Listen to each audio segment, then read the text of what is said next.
kaliwa ng EDSA at 4:30 PM. Happy Valentine's!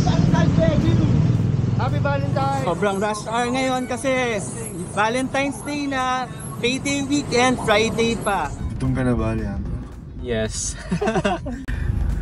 Grabe yung traffic. Hello guys! Welcome to Amazing Commute Episode 2. Ngayon pupunta kami ng Mega Mall to Trinoma. Boss Jan, gagamit siya ng bike. Kami Leandro, magkukotse kami. Sir Gab and Ma'am Kayla, mag-e-ed sa carousel. Time check, 4:30 PM. Ready na ba kayo guys? Ready! 3, 2, 1, let's go! Ingat. Madulas. Okay daw.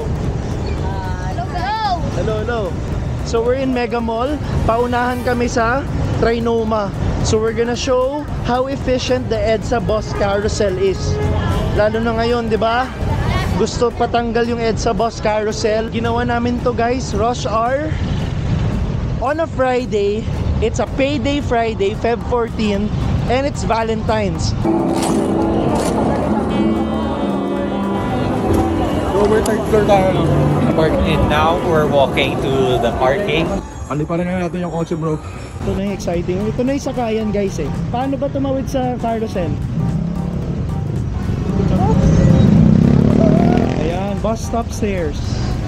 Grabe, ang layo ng ikot guys. What if you're a PWD or matanda ka na? Oh, this is probably like 3 stories up. Ayan siya oh. So tatawid tayo doon sa sakayan ng bus. Time check, 4:40 PM. Dahil naka-e-bike ako, kahit na basement 2 kami nag-park, hindi mahirap umakyat. Some of the things people don't realize when driving to the mall is that regardless of your travel time, whether it's 10 minutes or an hour, getting out of the parking will take a considerable amount of time.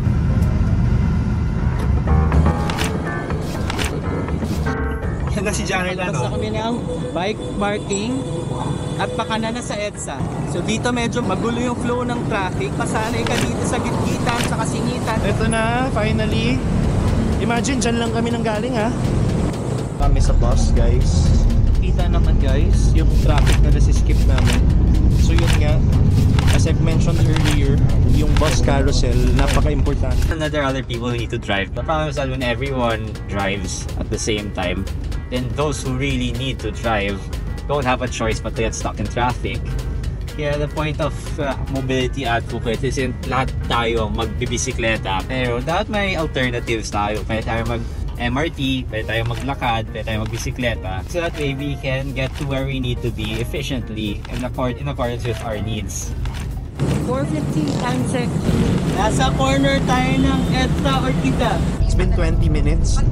So, grabe yung traffic na nasiskip namin. So, ipit si Leandro tsaka si Mark dyan. Dito pa rin kami guys. 4:53 na. Pansin nyo dito, protected bike lane. Minsan pinapasok na motor, minsan hindi. Depende kung may huli siguro. Okay, time check, 5 PM. Nandito tayo sa kanto ng EDSA Boni Serrano. Nag-aantay tayo ng traffic light. 5 o'clock. Dito pa kami sa Mega Mall. Yan yung current map namin. If nakikita nyo, nauna kami. Yung blue icon si Janardan, nasa gitna. Kasi sila Mark, nakakotse, huling-huli pa. There's still Mega Mall. Nasa Mega Mall pa rin sila. Ang bilis lang guys. Tapos hindi ka papagod sa pag-drive. Araw-araw ka nagbapas? Hindi pa eh. Uwi ka kasi? Punta ko yan. Si John, kamusta? Habol. Bilis naman pag-bike yan si Janardan. Unfortunately, the bike lanes on this section of EDSA aren't protected. Pwede kung susundin natin yung bike lane guidelines na mismong government or at DPWH at gumawa, ang EDSA dapat protected bike lane yan po. Dahil 60 km per hour yung speed dito eh. Mabilis yung speed, dapat mas protected yung bike lane. Pero kung makikita nyo, sobrang liit lang ng portion ng EDSA yung protection.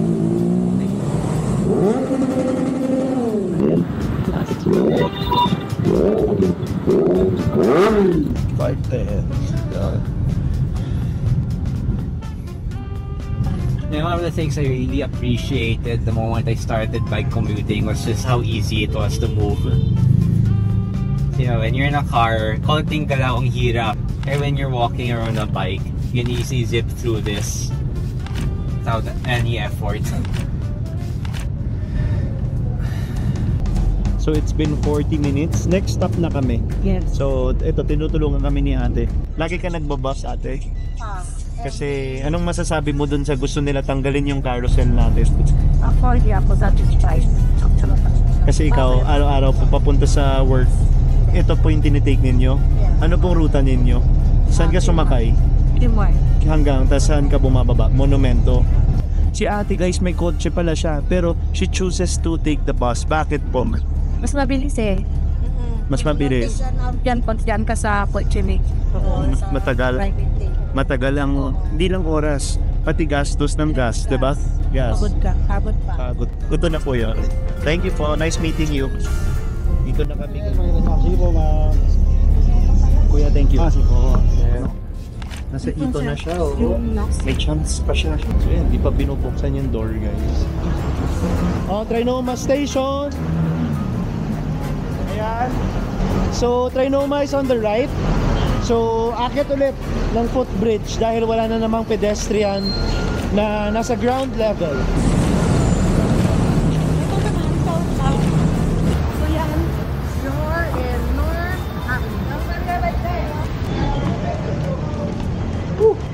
521. 5:21 na sa entrance na kami ng mall, guys. It took us 50 minutes. Right? Yeah, 50 minutes lang guys on a rush hour, payday, Friday, Valentine's Day. Problema kasi, karamihan sa kanila hindi sumasakay ng public transport, hindi nila nakikita yung importance ng maayos na public transport system. Ang tingin pa nila sa public transport, sagabal sa sasakyan nila kasi sila VIP sila, nakakotse, di ba? We Howie Patrol Group pa. Traffic sa flyover. Di pa tayo nakaahon, kita mo na yung traffic. Time check 5:30. We're already in Santolan, Annapolis Station. Still a long way to go. I've lost track of how many buses and trains passed us.